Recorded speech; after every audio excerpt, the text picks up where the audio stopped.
we are live, so here we go. Once again, it's time for Coffee Talk. Welcome one and all, ladies and gentlemen, children of all ages, to Coffee Talk Live, where we will be having some discussion about what is going on in the world today. We'll take a look at some clips from the news, share a little bit of dialogue with those of you who are able to join us for the live portion. And if you're listening somewhere else and you wanted to join the live portion, you can find us Monday through Friday at 2 p.m. Eastern Standard Time on YouTube, on Coffee Talk and Prepper University. You can find me on X at Coffee Talk Chat, Rumble, Coffee Talk 2, and fistfulofradio.com, podcasting out of Atlanta. Being joined today by Miss Kitty. Miss Kitty is actually sitting on me. There she is. Having one of her moments. She's clingy today, and then Granny Smith, you can barely see her. She's actually sitting in the window behind me, looking out of the window.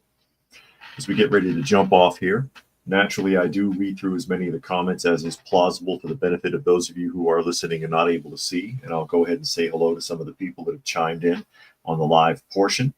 See, Helter is with us today, as well as Dragon, Jeff, JJ, Marble Fan, Undercover Rooski, Cyberjack Senior, who says thumbs up, and Johnny is here, says he's going to an antique store. So you want to overpay for things. There you go. Johnny says kitties always have their moments. Yes, they do. And there is Puck. And hello to everyone else who is watching or listening that cannot or does not want to say hello. That's okay. It is what it is. As we dive into the realm of the ridiculous, which is the world that we are living in right now. Life's not hard, but people sure do make it difficult, and governments are no exception. Governments are no exception as we dive in here. And I'll get to that thumbnail. I love the thumbnail, by the way. I don't know if you guys got a chance to get a good look at that thumbnail that I put up here. Let me pull it up for you.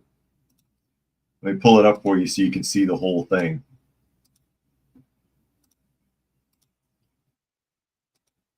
Here it is. For those of you who can see, and of course that is Trump meeting with Ford from Canada. It's about what it would look like. That's about what it would look like right there. Ford with Trump. He'll get him sorted out. He'll get him sorted out. As a matter of fact, that's about where we're at. It's already getting sorted out because Ford is already walking things back. But first, we may as well take a quick look at the situation in Eastern Europe. No, that is not the right page. What are you doing to me here? Situation in Eastern Europe. That's what I'm looking for. And this is going to be an ABC News article. It says, Putin says Russia is in favor of a ceasefire proposal. But there is a nuance. There's always a nuance. In his first public remarks on the proposed 30-day ceasefire in the Ukraine, President Vladimir Putin said Russia is for it, but he wants his own security guarantee. I bet he does, because during those talks, Ukraine was hitting Russia. Putin raised questions regarding a 30-day ceasefire during a press briefing in Moscow on Thursday, as President Trump's Middle East envoy, Steve Witkoff, landed in the city to discuss the proposal. It seems to me, this is Putin, it seems to me it would be very good for the Ukrainian side to reach truce for at least 30 days. And we are for it. But there is a nuance, Putin said, highlighting concerns regarding Russia's Kursk region, where Ukrainian forces pushed into last year in a surprise offensive, but in recent weeks have seen Russian forces retake significant ground. If we stop hostility for 30 days, what does it mean? Does it mean that everyone who is there will live without a fight? Or the Ukrainian leadership will give them an order to lay down their arms and just surrender? How will it be? It's not clear. I don't know if that's what Putin sounds like. I've never actually heard him talk. Putin said he also wants guarantees that during a 30-day ceasefire, Ukraine will not regroup, and he wondered who would determine if there were any violations of a ceasefire. That's actually a legitimate question. These are issues that require careful investigation from both sides, he said. Putin suggested Russia should talk with Trump to discuss his concerns while adding, but the idea itself is to end the conflict with peaceful means, then we'll support it. Of course, at the top of his remarks, the president thanked Trump for his attention to Ukraine settlement. We believe that the ceasefire should lead to a long-term peace and eliminate the initial cause of this crisis. And again, that's quoting Putin without the accent. Trump's Middle East envoy landed in Moscow Thursday morning for discussions on the proposed 30-day ceasefire in Ukraine, a step leaders in Kiev and Washington, D.C. hope will facilitate a larger peace deal to end Russia's 3-year-old invasion of its neighbor. And keep in mind, I mean, Russia doesn't really have to move. They're, in theory, winning this war. They're, in theory, winning this war. Witkoff's trip is part of our continued efforts to press Russia to agree to a ceasefire and stop its brutal war against the Ukraine, White House Press Secretary Caroline Leavitt told reporters at Wednesday's briefing. I don't think that's a picture of Caroline Leavitt. No, that's Putin. Oh, no, and whoever that is that the envoy? Yeah, that's Steve Witkoff right there. Steve Witkoff. He looks a little confused. So I catch up a couple of comments here. Blanca is here. He says, and the clown show continues, praying for all the innocents from these wars. Indeed. Puck says, if I didn't know any better, I'd swear that John Bolton is secretly working for Trump. And Peter said, Ukraine and Europe just wants 30 days to ship weapons to Ukraine. That could be. And Flukeman and Monkey have joined us this afternoon. Well, it's 2 p.m. Eastern Standard Time where I am. Whatever time it is where you are, it may vary. It may vary. But that's where we're at. And again, I mean, there's no incentive for Russia other than just wanting to stop the war, because this is not a war Ukraine can win, no matter how much money is dumped in there. The only way that Ukraine could win that war is if they did get a NATO partnership, and then all the NATO nations were forced under contractual agreement to put soldiers on the ground. And I don't just mean advisors or Army Corps of Engineer people or whatever, but actual boots on the ground fighting men. Then Russia would have a problem. But how long would that problem last before they started dragging in their Middle East partners and their, I'm sure China would get involved at that point because of North Korea. And then we really do have World War III, which is what Trump was upset with Voldemort Zelensky in the first place for. Hey, you're toying with this, and we don't want that. We've already had 2 world wars in the last well, no, it's been more than a century now, because World War I was more than a century ago now. But, you know, those 2 world wars were enough. And most of the countries that were involved with that never recovered. To this day, have never really recovered. United States being the exception. Japan is doing pretty well for itself after their involvement. But you get the point. The world, it changed the face of the world forever. And it was the onset of other problems, social problems across the Western world. You know, that's a whole nother topic of discussion. That's actually really interesting discussion, what it meant for all of these, for those 2 huge world wars and the millions of men who, fathers and husbands who never came home, changing the social demographic across the Western world that led us to where we are now. That I mean, I could go on about that for the whole hour. It's massive when you really think about the dynamic of that. We don't need that again. We do not need that again. Lukeman said British Navy Coast Guard helping illegal immigrants enter the UK. Orders by the government. British couple fined £1,500 for calling the police for discovering an illegal hiding in their vehicle from France. Unbelievable. That's what Trump is trying to get America away from. Marvel fan says Putin, I feel, if pushed too far, if his health gets worse, he could do such bad things, and it's kind of scary. And Rodney is here, made a donation to the channel. Thank you, Rodney. Always goes a long way towards helping us with our felines. There's Miss Kitty. Oh, you can't even see because I got this open. Miss Kitty, she moved down to the floor. She abandoned me. Miss Kitty let me go.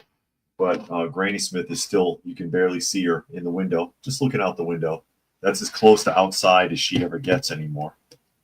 Ever since she was brought in. Remember, she was a feral stray. And once she was inside, she decided she never wanted to go outside again. It's the strangest thing. I've never seen such a transition. But thank you, Rodney. Always appreciated. Peter said Japan's in serious trouble economically and has a population collapse. That's not necessarily connected to World War II, though. That's a different problem. But they recovered nicely from World War II. Where they are now is a different situation. And All People is here. He says he's getting posts blocked. Bob Smith is here. Glad you could make it. Thanks for joining us today. But yeah, I mean, it's a war Ukraine ultimately cannot win on its own, even with money being constantly poured into it. Nonstop money and resources isn't going to replenish soldiers or repair the damage.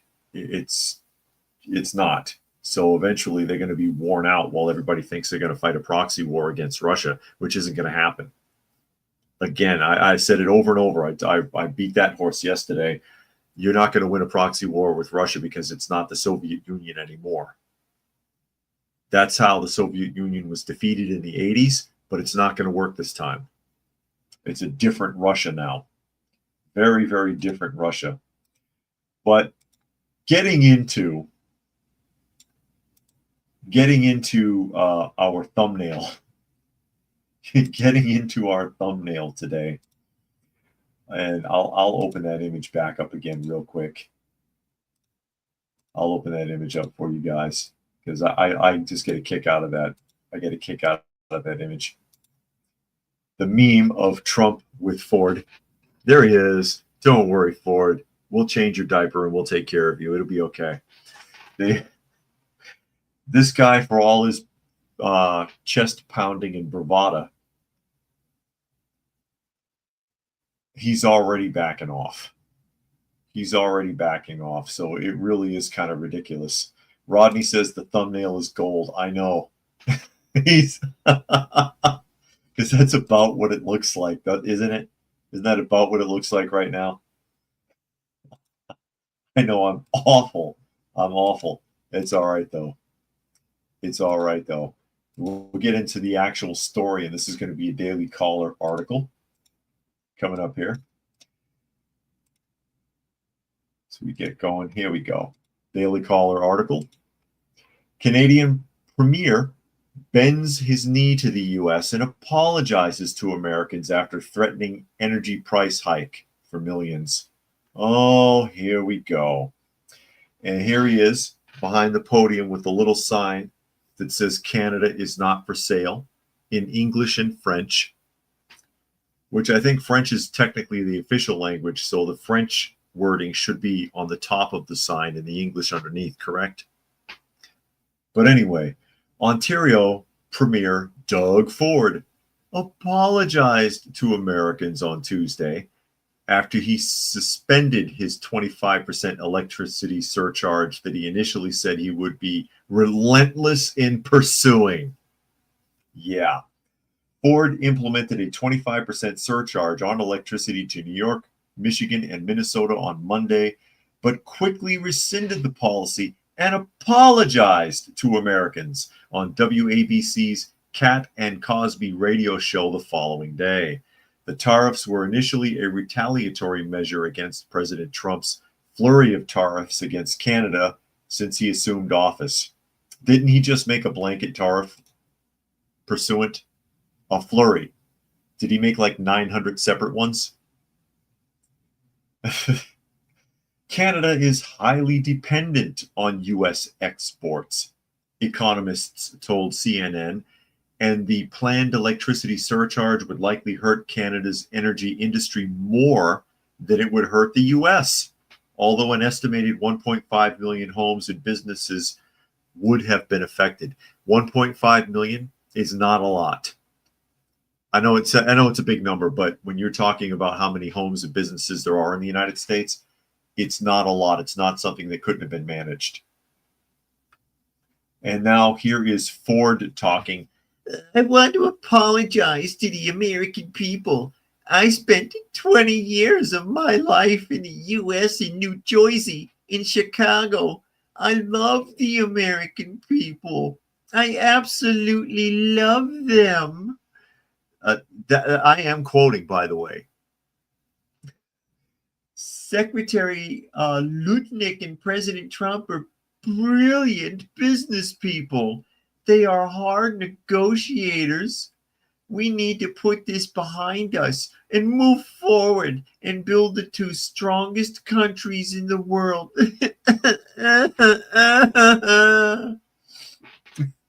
Oh my God. Oh my God, these people. And League of Smoke has joined us. JJ said Ford's tantrums pissed me off a little. Threatening to cut off electricity during winter could be dangerous. Oh, and now Rodney says that he's getting comments deleted by YouTube. Wow. Rodney and all people having a hard time. And Fluke Man says Putin sending most of the soldiers to Ukraine are from Central Eastern Russia instead of from the West. I guess it's for popularity and confidence in his leadership. Not sure if I can include race. I don't know. Some of those Eastern Bloc people, though, they can be real weird about racial purity. And you can't tell one from the other. They can tell, I'm sure, but whatever. So here's sniveling crybaby Doug Ford, who spent 20 years in the U.S. living in New Jersey and Chicago. God, no wonder he's so liberal. Blubbering. And I'll read it normally for those of you who might have not understood what I said. I want to apologize to the American people. I spent 20 years of my life in the U.S., in New Jersey and Chicago. I love the American people. I absolutely love them. Secretary Lutnick and President Trump are brilliant business people. They are hard negotiators. We need to put this behind us and move forward and build the two strongest countries in the world. Wow, that is in sharp contrast to his previous comments.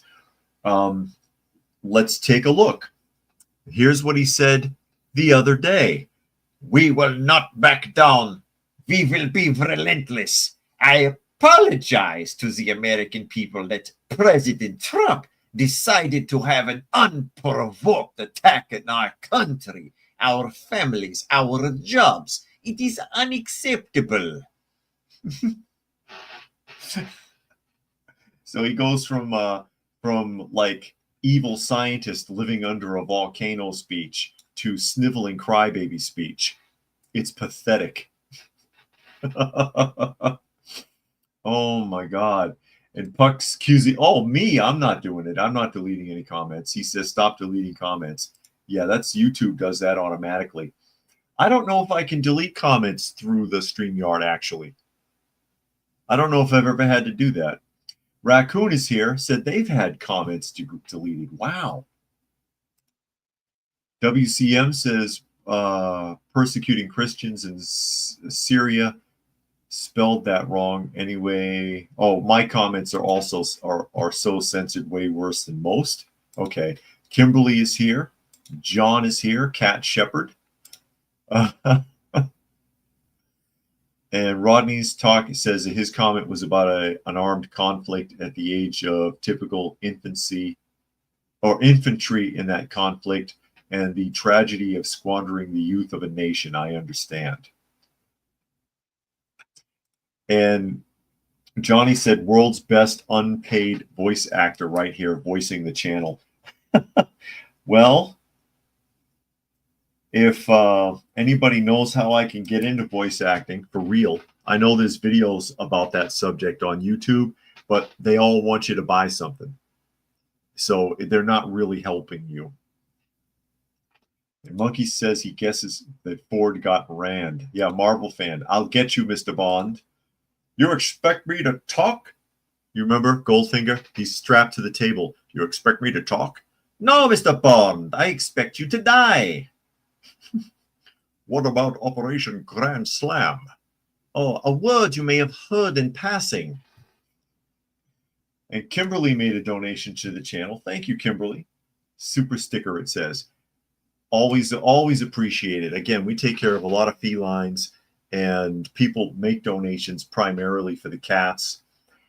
And yeah, every bit of it goes to them because they are expensive to take care of.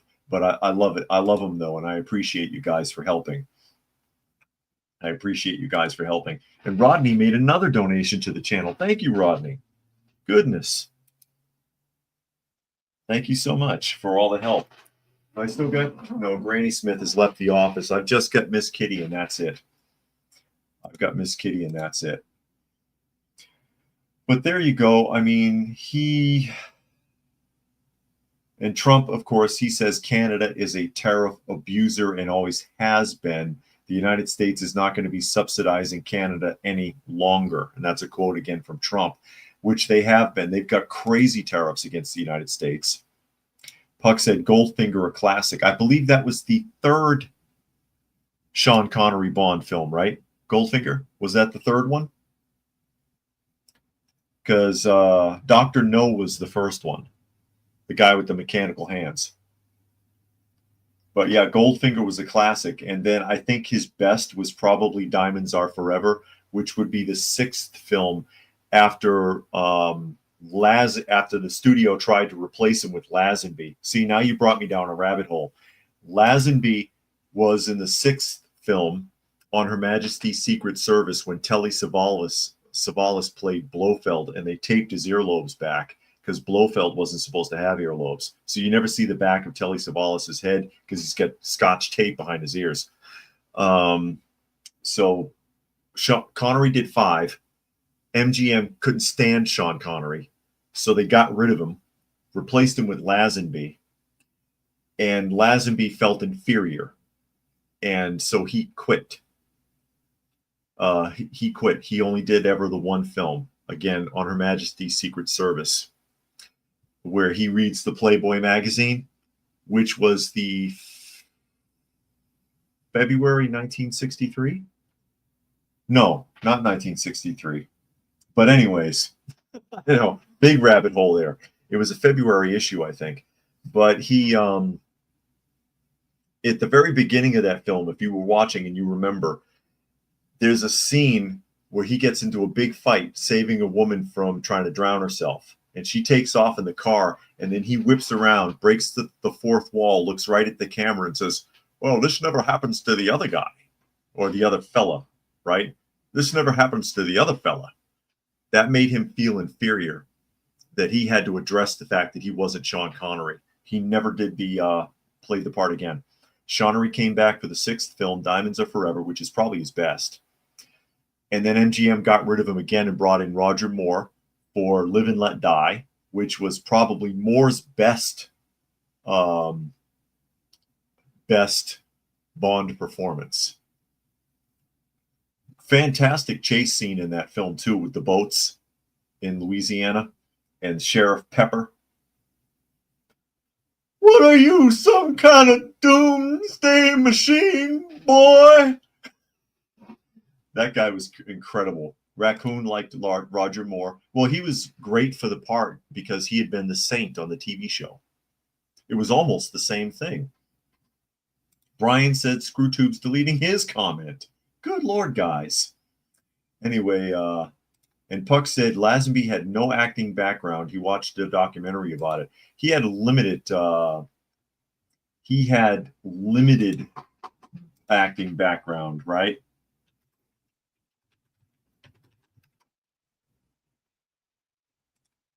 Limited background. Peter said they destroyed the Bond movies. Yeah, because the guy who currently was playing Bond, that wasn't Bond anymore. That wasn't Bond anymore. Oh God, what is his name? The last person to play Bond, not Pierce Brosnan. Pierce Brosnan was really the last actor to play classic James Bond because he always had an air of sophistication about him and he was always calm. When they did Casino Royale, and someone will tell me the name of the character. Okay, will tell me the name of the actor. Daniel Craig, right? Was it Daniel Craig? He was a loose cannon. He was, I mean, other Bonds could be violent in a fight, but he was a complete loose cannon. He didn't listen to anybody. He had a really bad attitude in the film. That was not the classic Bond. Even the scene in the bar when he goes up to the, he orders a vodka martini, the classic Bond drink, and the guy asks him, shaken or stirred, and he goes, "Do I look like I give a damn?" Bond would never do that. The classic Bond character would never, ever do that. There you go. Thank you. JJ confirms and Peter confirms. Bob, Daniel Craig. That's correct. And Kimberly liked Roger Moore and Sean Connery. And then, of course, Roger Moore did the most. I think he was in 7 Bond films. Sean Connery was technically in 7, but only 6 of them are official Bond films because 6 of them are connected with MGM. And the film Never Say Never Again was actually a Warner Brothers production because MGM didn't own the rights to the script to Thunderball. So they rewrote Thunderball and put Sean Connery in it. And that's why it's called Never Say Never Again, because it's an inside joke because he said he would never play James Bond again in life. And it's a complete rewrite of Thunderball. And even the dialogue doesn't change. It's the same exact script and the same lead actor. Only it looks like it was filmed in the 80s instead of the 60s. That's the only difference. There, I went down that rabbit hole. And what is this? Oh, Puck says, who sang Goldfinger? Shirley Bassey. Was it Shirley Bassey? Raccoon never saw the Craig ones. Well, after Pierce Brosnan, the classic Bond character was gone. The Commander Bond of Her Majesty's Royal Navy, recruited by MI6 Bond, was dead. The Daniel Craig, I saw the first couple. I didn't see all of them. I saw the first couple with Daniel Craig. They were okay as far as an action film, but it wasn't Bond. It was not the classic Bond. I wasn't feeling it. And now that, who is it? Netflix owns the rights to Bond? Oh, you just wait. You get ready for gay black Bond in a wheelchair. Because they will destroy it.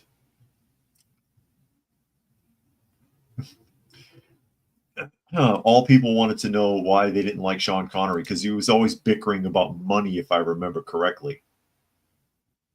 And ARN said Daniel Craig is anti-gun. That figures. That figures. As I catch up here on the comments and move on to the news again, Sven said calmness that made Bond scary without being scary. And going back to the first reference that I made that started this whole, and Enlightened said it's Amazon. Is it Amazon that got the rights? Okay. You're probably right. Because they sure did ruin Lord of the Rings, didn't they? They destroyed that. But going back to the point that I originally made when Bond in Goldfinger strapped to the table, and Sean Connery, the actor, sweating, turning red, squirming, staring down between his legs because the laser's on. You could tell he's scared, but he doesn't sound scared. Listen to him. You expect me to talk? No, Mr. Bond, I expect you to die.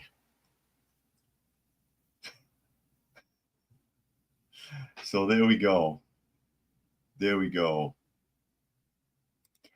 Sven said they had a nude on an entry team for IRS that was in a wheelchair. A dude. I thought it said nude. Losing my Kimberly said Shirley Bassey.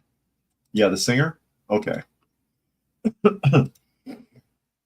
As we move on here, we may as well actually get back to the news now that we beat that to death. But that's okay. That's okay.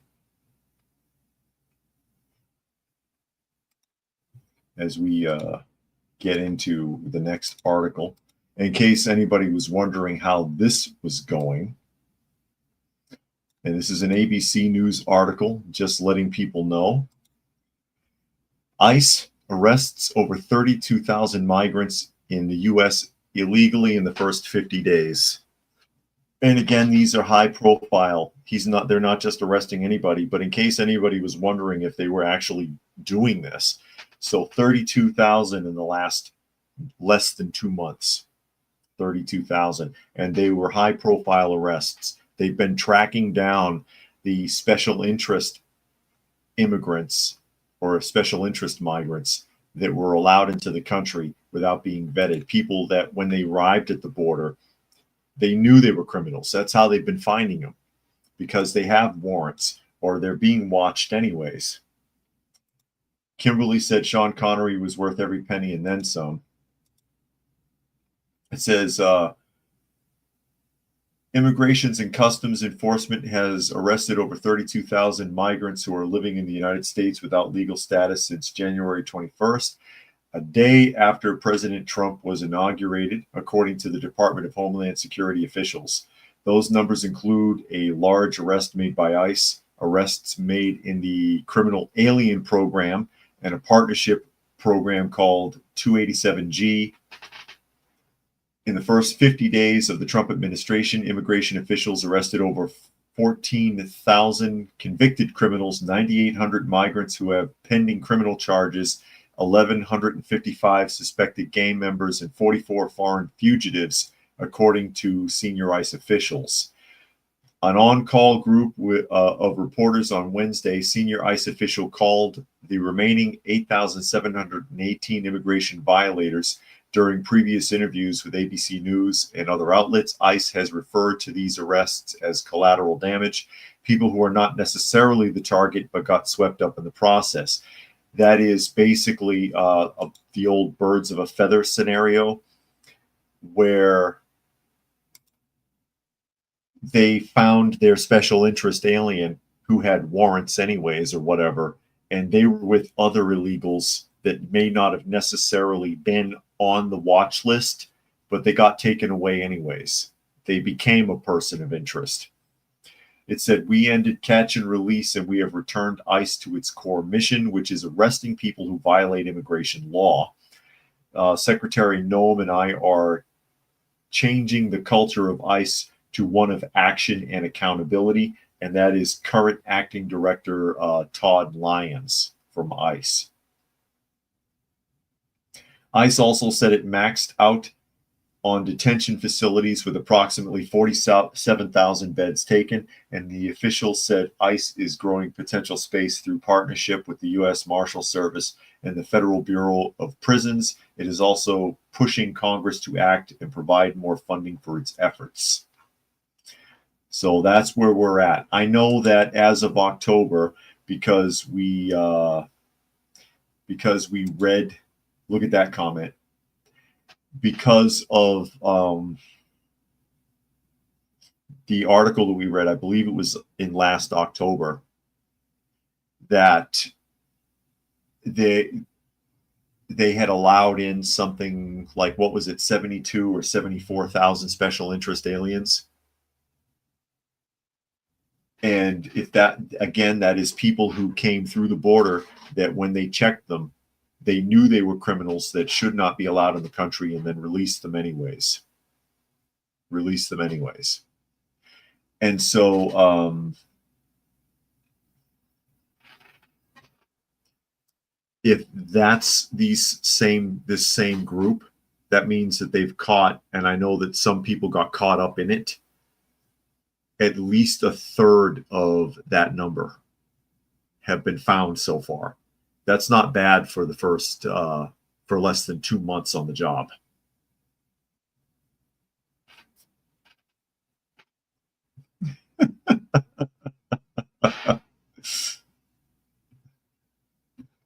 That's not bad for a start. When people thought and I've heard those comments before, people were harping the whole time before Trump officially took position January 20th, right? He ain't going to arrest anybody. He's not going to close the border. If he does arrest anybody or try to, they're not going to find anyone. Seems to me like they are. And again, the priority, track down all the dangerous ones you know about first. Then worry about the rest of them, which is what they're doing. That's what they're doing.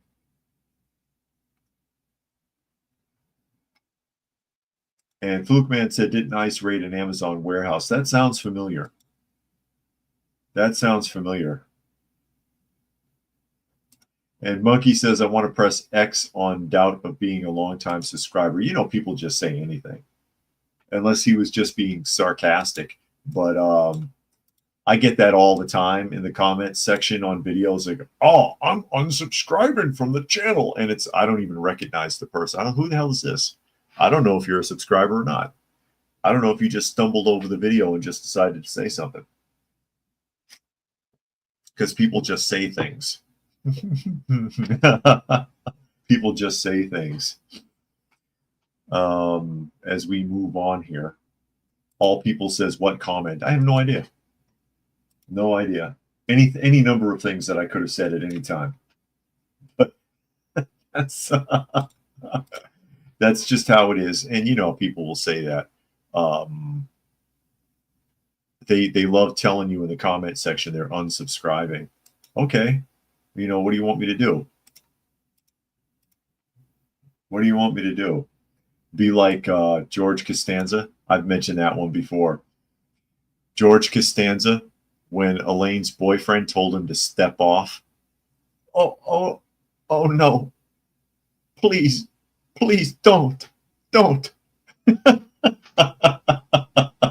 There you go, Lucky. Unsub. Yeah, I see that in the comments from time to time, and I never recognize the name. So I think people just do that. People just do that. And while all that's going on at the border, hold on. Puck says, "Did you hear about Big Mike and his brother's podcast? The comment section is hilarious." No, I didn't. I didn't see that. I assume you're talking about the Obamas. I didn't see that. But I can't find everything. You know, I try to stay on top of it. And again, I've only got about an hour of free time to do this. Latin Times has this article. I thought this was interesting. It says Mexico struggling to fill sophisticated cross-border tunnel used for VIP smuggling. Mexican authorities are struggling to fill parts of a sophisticated cross-border tunnel detected in January, likely used for VIP smuggling. VIP. And if you ever watched Revenge of the Nerds 2, you know what that means. Let's see who gets that reference. According to Border Report, officials are encountering issues due to challenges posed by the Rio Grande. Considering careful planning is needed not to disturb the levee. On Tuesday, they dug small holes on the levee to pour concrete into the part of the tunnel going underneath the river. The entrance of the Mexican side of the tunnel, which stood near a highway in Juarez, has already been filled, as well as other key parts, officials clarified. U.S. counterparts have already filled their side of that tunnel. Officials found the tunnel while inspecting the storm drain system of the El Paso area. It was equipped with lighting, ventilation systems, and is braced with beams throughout. The former Border Patrol Chief, Victor Monjuarez Jr., has described the tunnel as sophisticated and said it was likely used to bring people from China or from Southeast Asia or Europe that pay the $25,000 to $30,000 fee to be smuggled into the United States. And I'm like, if you can afford to pay that much of a fee to sneak in here, then you can afford to pay then you can afford to pay to get in here the right way, unless you're a criminal of some sort. Brian says, trolls in their underwear who post provocative comments when they're not watching porn. There you go. Yeah, I know. Some guy in his underwear. That makes me think of Bruce Willis in Surrogate. Surrogate, because everybody used an avatar android. And he tells the guy, he was like, I don't know who the hell I'm talking to. For all I know, that you're some fat slob in a chair with his dick hanging out all over the place. Flukeman says it's cold and the gas is too high. Close the door on your way out. Yeah. And all people say Costanza's high school dim teacher coach mocked his last name. Yeah, he called him Can't Stand You. Can't stand you. But I'm like, yeah, $25,000 to $30,000 a pop to sneak into the country and use the exclusive access tunnel that goes actually under a river and has lighting, support beams, and ventilation systems. I tell you, I'm in the wrong line of work. I say it all the time. Wrong line of work. Wrong line of work. Incredible. Absolutely incredible. Sophisticated cross-border. Jumping to an article from The Hill talking about the wasting of your taxpayer dollars. And this is Zeldin. Zeldin says $20 billion in green bank grants from climate law has been terminated. That's Zeldin there. Environmental Protection Agency Administrator Lee Zeldin said Thursday night he has terminated $20 billion in greenback grants that were funded by the Democrat climate tax and healthcare law. So he started at $2 billion and he's up to 20 now. Since taking office, Zeldin has railed against the program, which gave a total of $20 billion to 8 institutions that are in charge of doling out the cash to projects aimed at mitigating climate change. In a video posted Tuesday night, he said, I have officially terminated these grants agreements entirely. So that money is back where it belongs. Through the 2022 Inflation Reduction Act, Congress gave the EPA $20 billion to make grants to financial institutions to help them give out cash to deploy climate-friendly projects. Basically, a waste of money. In a press release, the EPA said it would work to re-obligate lawfully appropriated funds. The agency said it would do so with enhanced controls to ensure adequate governance, transparency, and accountability consistent with statutory requirements. While it is not clear exactly how the funds will be redistributed, President Trump has sought to redirect congressionally appropriated funds in the past. So, I mean, if that money, I say just put it back into the kitty. Put it back where it came from. And never spend it again. Frankie says it sounds like every other drug cartel tunnel. It could be. It could be.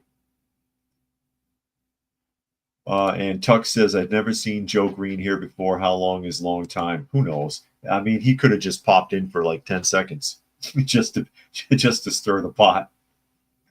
And Puck said a lot of people need to go to jail over these schemes. But what kind of money is this stuff getting spent on? Let me give you an example, because I found this feature. Feature, and I think this is a Newsmax magazine article. Where was your money going? Let's take a look. Let's go to, come on now. There we go, because I know there's like an audio blip when the screen pops up, so I try to watch out for it. Newsmax again. Doge, NIH axes grant to prevent pregnancy in trans boys. Oh, good, because I was worried.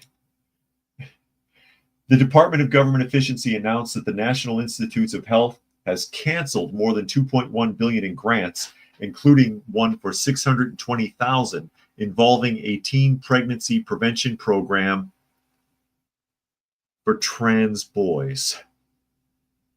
In addition to the teen pregnancy program, Doge wrote in a post Tuesday night on X, NIH canceled a $699,000 grant for studying cannabis use among sexual minority, gender diverse individuals, whatever the hell that means, a $740,000 grant for examining social networks in Black and Latino sexual minority men in the New Jersey area, $50,000 for assessing the sexual health of LGBT Latinx youth, specifically in the agricultural community, and $75,000 for researching structural racism. The news comes a week after Doge, in a post March 5th on X, announced that NIH canceled several grants for trans experiments on animals, including a $532,000 grant to investigate the effects of cross-sex testosterone treatment, that is, transgender mice. $532,000 grant for transgender mice, ladies and gentlemen, and a $33,000 grant to test feminizing hormone therapy on male rats. And there it is. He says, White House said in a March 5th news release, under the Biden administration, the NIH has already doled out over $8 million in taxpayer-funded grants for institutions across the country to perform transgender experiments on mice. That's your tax dollars at work, ladies and gentlemen. I can't make this stuff up. I can't make this stuff up. That is your tax dollars at work. Armand wants to know what mice's preferred pronouns are. Mises, because you hate those Mises to pieces. Who knows where that quote is from? This is insanity. This is insanity. And that's your tax dollars. This is what they are doing with it. They take so much from you. They don't know what to do with it, and they'll just throw money at anything. God, I wish I had thought of some of this. I could have been rolling in cash instead of working for a living. Damn. No, honestly, I wouldn't want to take your tax money like that. Yay, JJ said Pixie and Dixie. There you go. I hate those Mises to pieces. League says, so now have male rodents taking each other to Pound Town. Yeah, because you got to pronoun the mice. Transgender mice. Oh no, what are we going to do? And then these other things, I don't even know what the hell they're talking about. This makes no sense. No sense at all. $699,000 grant studying the cannabis use of sexual minority, gender diverse individuals. What does that mean? What does that mean? What are you trying to study? You can go out in the street and watch that. Everywhere I go in Atlanta, I smell weed. I smell it in the parking lots. I smell it in the stores. It's not even legal in Georgia yet. $740,000 to examine the social networks of Black and Latino sexual minority men in the New Jersey area.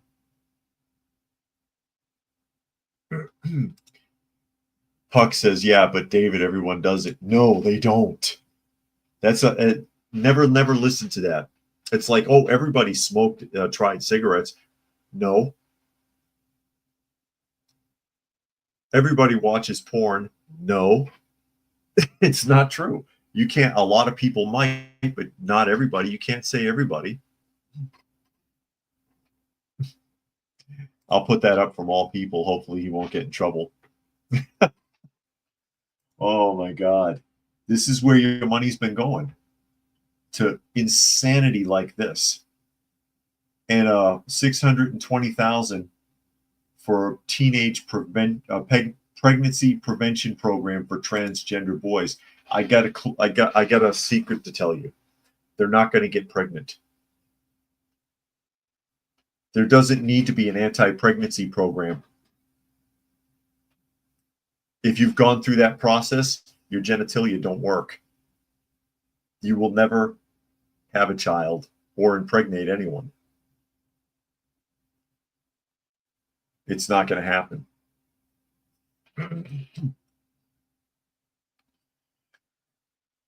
Incredible.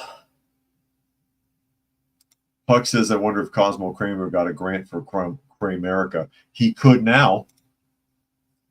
He could now. Oh, no. He probably could under the Biden. Well, not now, but under the Biden administration. Yeah, he could have got that grant. Holy crap. So I'm saying I watch stuff like this and I'm like, good Lord. And here I am trying to earn an honest living, trying to do the right thing, trying to be square with people. And all I had to do was just make up some crazy shit and get a grant and just waste the money, spend it on whatever I want. But again, I don't want to be that person. I don't want to rip people off. I'll put that up from League. I'm not going to read it. I'll put that up though. From League. That's where your money is going. That's where your money is going. And no, Lucky, I have never had marijuana. I have never done that.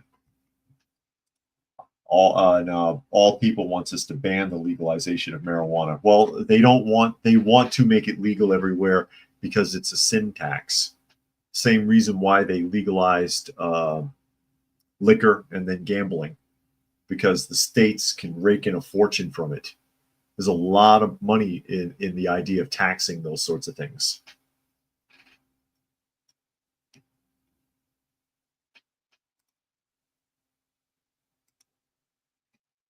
Sven, I don't know, Sven. Sven says, if your wife sends you personal pictures, is that porn? I don't know, because then it's your own wife, right? Puck says marijuana turns your hair gray. Does it?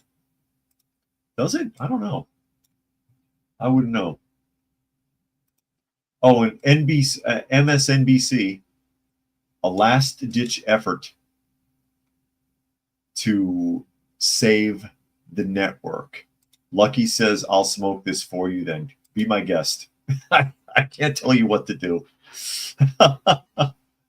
There you go, Raccoon. It says, if it's someone else's wife, maybe. Yeah, I don't want to see anyone else's wife. I only want to see my wife. I like the exclusivity of a monogamous relationship. And this is an Euroweb article. MSNBC to feature openly gay black men in a new panel show. And that's how MSNBC is going to save their jobs, because Lord knows this has been working so well for them. MSNBC is shaking up its weekend lineup. Shaking it up, this is all they do. Excuse me. MSNBC is shaking up its weekend lineup amid declining ratings by making things worse. I ad-libbed. It says, by introducing The Weekend, a new panel show featuring Jonathan Capehart and Eugene Daniels and Jackie Alemany. Alemany? I don't know how to pronounce his name. Capehart and Daniels will make history as the first two openly gay black men to co-host a news program on a major network. Oh, here we go. Making history again. Again, just because you do something that is technically history does not mean it is historic. Okay? This is not going to change the face of humanity. It says Capehart, a Pulitzer Prize winning journalist. Yeah. If if you could still earn those, that'd be great. Otherwise, I don't care if he's a Pulitzer Prize winning journalist. And Washington Post associate editor currently hosts the Saturday Sunday show with Jonathan Capehart Daniels, formerly a political White House correspondent and Playbook co-author. Also serves as president of the White House Correspondents Association.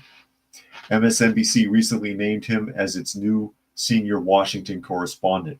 This is the kind of stuff that is sinking the network, and now they're going to add to it. They're gonna compound it more. They're gonna compound it more. Unbelievable. Trying to catch up. Armand says Scott Adams said Mary Jane is good for pain relief. Flukeman said can't remember the name of a Nazi doctor who experimented on children and twins. Oh yeah, I remember that. Far left claims they were monsters, which they were, and yet they do it to children themselves. The irony. That's a really good point, Flukeman. Was it Gerhardt? Geez, I'm trying to remember. I know who you're talking about, though. He had a fascination with twins, and he did some really scary things to them. As I try to catch up. Sven says how stunning and brave MSNBC is. I know. There you go. How stunning and brave. Kimberly says, I'm not telling my age, but a guy at work my same age is fully gray, and I have a few. He accuses me of coloring my hair. Now I know. Oh, there you go. John says Mengele. That sounds right. That sounds right. But yeah, I don't. This is it's a quote. We have so much to talk about. And thankfully, we're going to have 6 hours Saturday and Sunday to really keep the conversation going. Capehart said, yeah, 6 hours of your time to waste with the same old from MSNBC. Again, this is the reason why all their ratings are in the toilet, is because of this type of pandering to fringe minority groups through television. For your less than 1% of the population that probably won't even watch this, that probably will not even come out and support this. And you wonder why every time you put on a show, you get less airtime than Mark Dice with a video, which shouldn't happen to a major network. Incredible.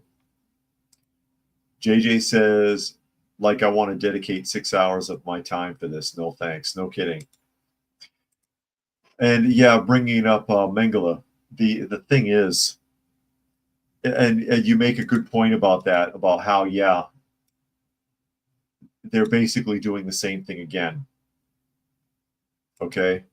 Basically doing the same thing again, because history repeats itself, and sometimes sooner than you expect.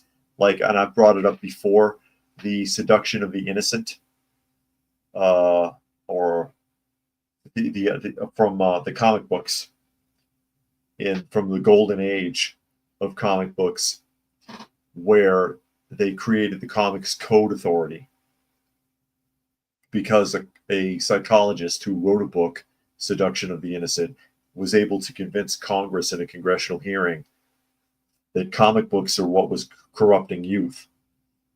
Keeping in mind, in the golden age, comic books were not written for children. So there were crime and horror books, but that was for an adult audience. Mostly adults read comics in those days, not kids. It was not a thing for children. That's why a lot of times, if you're paying attention, you watch old movies or old TV shows, old shorts like the Three Stooges, you see it sometimes. You'll see someone flipping through reading a comic book. They were written for grown-ups. Oh, but they're seducing the children. And don't you know that they had book burnings? That's why Golden Age comic books are so hard to find in decent condition, because 90% of them were burned. People would get together and have bonfires and throw comic books into them. in 1954. When did World War II end? And wasn't one of the things that Nazis were accused of burning books? You just fought that war, and here you are in the US doing the same damn thing. There were 2,000 comic book publishers in the 50s, 40s and 50s. By the time Seduction of the Innocent trials were over, there were 200 of them left because they all were driven out of business. There you go. But yeah, people don't learn. People do not learn their lessons. Bottom line.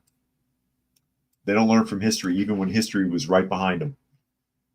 Which is why, if they push this whole bird flu nonsense, you'll be seeing people wearing masks and insisting you get a poke again.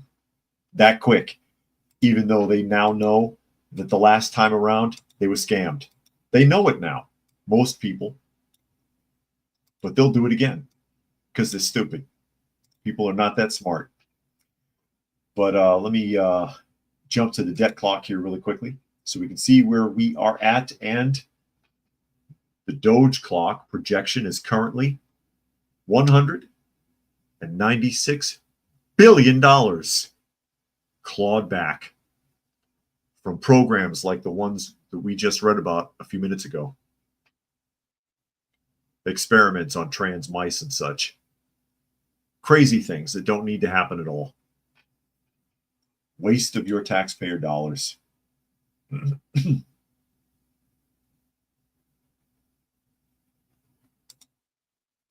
Wasting your taxpayer dollars. But with that, we are at the top of the hour, so I will go ahead and start signing off. Again, you are listening to and/or watching Coffee Talk, and you can find the live portion Monday through Friday at 2 p.m. Eastern Standard Time on YouTube on Coffee Talk and Prepper University, and fistfulofradio.com, podcasting out of Atlanta. You can find me on Rumble on Coffee Talk 2 with the number 2. Special thanks to Rodney and to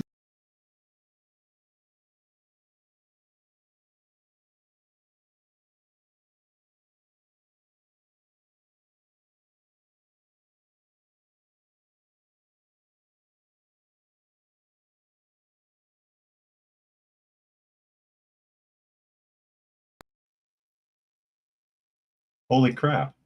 What the hell was that? I was saying special thanks to Rodney and to Kimberly today for making donations to the channel. Always helpful to take care of our feline friends. We really appreciate it. Yeah, it just went black for a few seconds there. Thanks to everybody else for joining us here today. As always, hope you got something out of the conversation. Lucky wants to know if I wore a mask. I rarely go anywhere, so no, not even when I was on the job, which was in the mental health facility. I wouldn't wear it, and I wouldn't get the thing either. And I told the director that if they tried to make that mandatory, I was going to quit, and they never talked to me about it again. If I went to the post office and they forced me, yeah, but for the most part, no. But again, thanks everybody for joining us here today. Hope you got something out of the conversation, and we will see you again tomorrow.